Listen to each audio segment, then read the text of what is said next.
इतना इनको पता है कि किस तरह से किसी को खरीदना है, किस तरह से लोभ देना है, इस पे तो उनकी पूरी जानकारी है।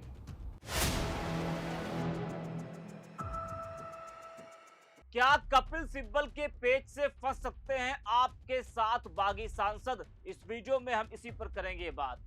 नमस्कार, 4 PM पर आप सभी का स्वागत है।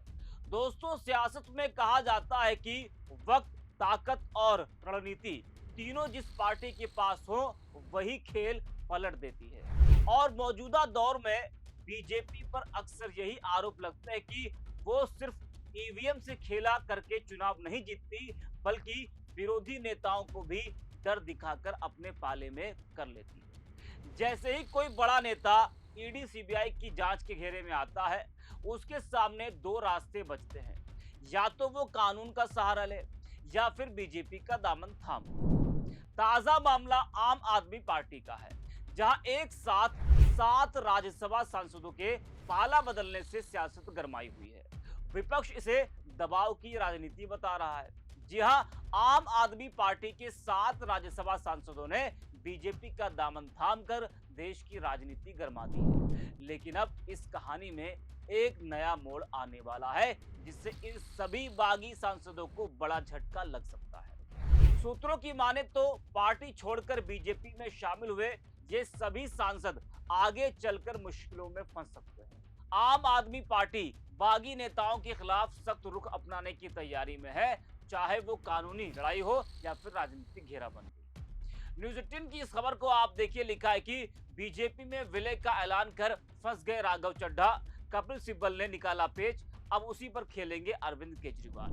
जी हां, राघव चड्ढा और संदीप चौधरी सहित आम आदमी पार्टी के 7 राज्यसभा सांसदों के एक साथ बगावत कर बीजेपी में शामिल होने के बाद पार्टी में सियासी भूचाल आ गया है और देश की राजनीति में हलचल मची है। इस बड़े झटके से उबरने के लिए आप प्रमुख अरविंद केजरीवाल अब आक्रामक रणनीति पर काम कर रहे हैं। आप नेतृत्व राज्यसभा के सभापति, उपराष्ट्रपति और राष्ट्रपति द्रौपदी मुर्मू से अलग अलग मुलाकात कर इन सांसदों के खिलाफ कार्रवाई की मांग करेगा और मामले को कोर्ट तक भी ले जाने की तैयारी में। आप सांसद संजय सिंह ने साफ कहा है कि पार्टी इस मुद्दे पर चुप नहीं बैठने वाली। उन्होंने ऐलान किया कि वह राज्यसभा अध्यक्ष को पत्र लिखकर 7 बागी सांसदों की सदस्यता खत्म करने की मांग करेंगे। उनका कहना है कि यह पूरा घटनाक्रम असंवैधानिक और संसदीय नियमों के खिलाफ है और किसी भी संख्या के आधार पर इसे वैध नहीं ठहराया जा सकता है। संजय सिंह ने दावा किया कि अशोक मित्तल के ठिकानों पर ईडी की छापेमारी के बाद ही हालात बदलने लगे। वही दोस्तों, इस पूरे मामले में वरिष्ठ वकील कपिल सिब्बल भी पेच फंसाते हुए नजर आ रहे हैं। सिब्बल ने कहा कि आम आदमी पार्टी के 7 राज्यसभा सांसदों का बीजेपी के साथ विलय करना असंवैधानिक है और नियमों के तहत उनकी सदस्यता भी जा सकती है। दोस्तों, आज सत्ता की आंखों में आंखें डालकर पत्रकारिता करना मुश्किल हो गया है। हमारे 4 PM नेशनल यूट्यूब और फेसबुक चैनल को, जिसे आपका प्यार और विश्वास हमेशा से मिलता रहा, उसे बंद करके सरकार ने यह साबित कर दिया है कि वो आपके सवालों से कितना डरती है। मुश्किल दौर है, लेकिन हम ना रुके थे और ना ही रुकेंगे। हम सच के लिए हमेशा लड़ते रहेंगे। ऐसे में 4 PM यूपी को आप लोग ज्वाइन करें और निष्पक्ष पत्रकारिता को जिंदा रखने के लिए जितना हो सके उतना हमारा आर्थिक सहयोग भी करें। आपके सहयोग से ये जंग हम जीत कर रहेंगे। सिब्बल ने कहा, मुझे नहीं लगता कि आम आदमी पार्टी छोड़कर बीजेपी में विलय करने वाले 7 सांसदों और खुद बीजेपी के लोगों को यह पता नहीं होगा कि विलय का क्या मतलब होता है। शायद उन्हें संविधान की समझ नहीं है। उन्होंने कटाक्ष करते हुए कहा कि बीजेपी के लोगों को सिर्फ इतना पता है कि कैसे किसी को खरीदना है। जरा आप भी सुनिए कपिल सिब्बल को। कल ही आपने एक बहुत ही दिलचस्प खबर सुनी कि राज्यसभा में आम आदमी पार्टी के 10 में से 7 लोगों ने ये तय कर लिया कि हम भाजपा के साथ मर्ज करेंगे। अब शायद ना भाजपा को और ना इन 7 लोगों को संविधान की ज़्यादा समझ तो मुझे लगती नहीं, क्योंकि इनको खुद नहीं पता होगा कि मर्जर का मतलब क्या है। इतना इनको पता है कि किस तरह से किसी को खरीदना है, किस तरह से लोभ देना है, इस पे तो उनकी पूरी जानकारी है। लेकिन संविधान के मुताबिक ये सही है या गलत है, असंवैधानिक है या नहीं, मैं समझता हूँ कि ना इनको मालूम है ना भाजपा को मालूम है, ना उन लोगों को जो इसमें सहमति देंगे। अब मैं आपको मर्जर की बात बता दूं। पहले तो आपको मालूम है कि हिंदुस्तान, मैं कहूं कि साहब मैं मेंबर ऑफ पार्लियामेंट में कहूं मैं बीजेपी में मर्ज हो सकता हूं, ये तो नहीं हो सकता ना।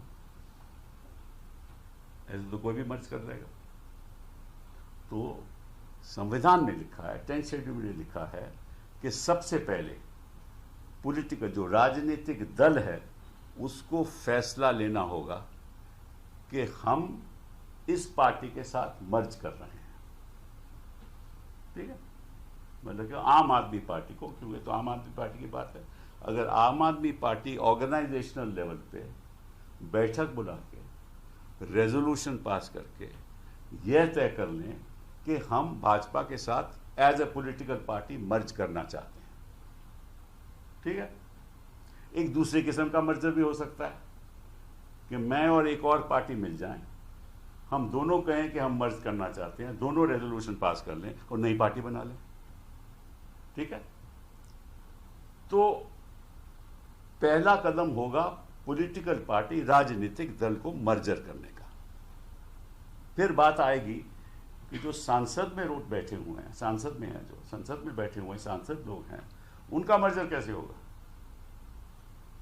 पॉलिटिकल पार्टी तो मर्जर हो गया, समझ लीजिए उस पॉलिटिकल पार्टी के 10 लोग मेंबर ऑफ पार्लियामेंट है, लोकसभा के हैं।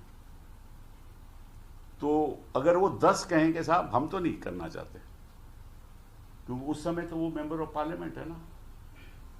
तो फिर इसमें लिखा है 10th शेड्यूल में कि उसके अगर 2/3 लोग, एक बार राजनीतिक दल का मर्जर हो जाए उसके बाद 2/3 लोग मेंबर ऑफ पार्लियामेंट उस पार्टी के जो लोकसभा में होंगे, अगर वो रेजोल्यूशन पास कर लें तो उनका भी मर्जर हो जाएगा। लेकिन 1/3 का क्या होगा। अगर 10 में से 4 लोग कहें साहब या 3 लोग कहें साहब हम नहीं मर्ज करना चाहते, तो फिर स्पीकर क्या करेगा, उनको एक सेपरेट रोल दे देगा, सेपरेट सिटिंग अरेंजमेंट भी दे देगा। वो अपने आप को इंडिपेंडेंट कर सकते हैं, क्योंकि 2/3 तो उस तरफ चले गए। तो इसका उल्टा नहीं हो सकता। मतलब पहले 2/3 राज्यसभा में या लोकसभा में मर्ज कर जाएं, वो तो हो ही नहीं सकता, क्योंकि सबसे पहले तो पार्टी मर्ज करनी पड़ेगी। तो दोस्तों, कपिल सिब्बल अगर कोई पेच फंसाते हैं और अरविंद केजरीवाल उसी राह पर चलते हैं, तो ये जो सभी सातों बागी सांसद बीजेपी में शामिल हुए हैं, भले ही डर की वजह से या फिर किसी और दबाव की वजह से, तो ये सभी बागी सांसद फंस सकते हैं। जी हाँ, अब नजर इस बात पर है कि राज्यसभा अध्यक्ष और राष्ट्रपति स्तर पर आपकी शिकायतों पर क्या रुख अपनाया जाता है। साथ ही यह भी देखना होगा कि क्या यह मामला अदालत तक पहुंचता है और आने वाले समय में पंजाब की राजनीति पर इसका कितना असर पड़ता है और अरविंद केजरीवाल अब आगे और क्या रणनीति अपनाते हैं इन सभी बागी सांसदों को लेकर, इसका इंतजार दोस्तों सभी को है। फिलहाल बागी सांसदों के बीजेपी में शामिल होने के बाद अरविंद केजरीवाल बंगाल प्रचार में भी लगे हुए। इस वीडियो में इतना ही, आप लोग रिपोर्ट किए।